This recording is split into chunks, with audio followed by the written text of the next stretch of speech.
Pernah nggak sih kalian mengalami kepikiran nggak berhenti-berhenti?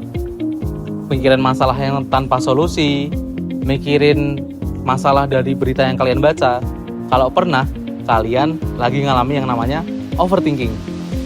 Digital empathy decline atau fenomena yang bisa kita sebut ketika ada satu individu yang menggunakan media sosial dengan frekuensi yang tinggi sehingga menyebabkan individu tersebut cenderung lebih suka berinteraksi atau berkomunikasi lewat chat, story, atau voice note.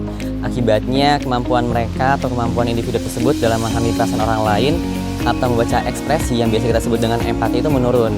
Overthinking adalah berpikir secara berlebihan pada satu masalah tanpa pernah menemukan satu solusinya.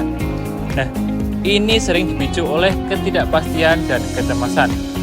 Kita hidup di era digital, terkoneksi setiap saat. Tapi di balik kemudahan ini ada dampak cara berpikir kita yang begitu besar. Pemicu pertama adalah information overload. Teman-teman, di era digital saat ini produksi media besar-besaran, 24 jam tanpa henti, tanpa makan, tanpa minum, bahkan tanpa tidur. Sedangkan otak manusia diciptakan memiliki keterbatasan otak dalam menerima informasi.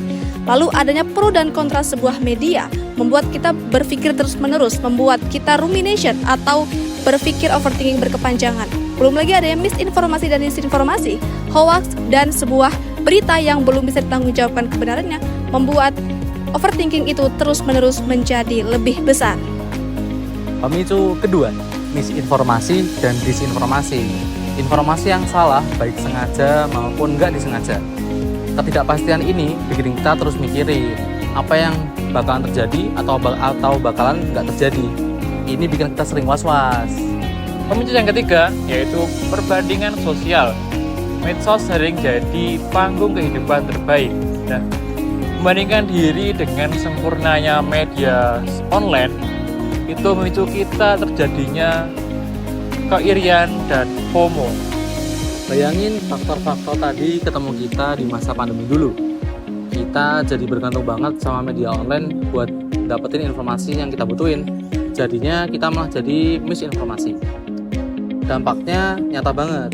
Kita jadi bergantung sama media online, jadi susah buat ambil keputusan, jadi tambah cemas, dan jadi banjir informasi yang bikin kita kewalahan dan kecemasan. Jadi, overthinking di era digital adalah sebuah konsekuensi nyata dari bagaimana kita berinteraksi di dunia online. Solusinya ada pada diri kita sendiri, bagaimana kita memilah dan memilih informasi. Literasi digital memang jadi kunci, tapi kita memilih informasi memang sangat penting. Dengan begitu, teknologi bisa jadi alat memudahkan kehidupan kita, bukan sumber kebisikan untuk menenangkan pikiran.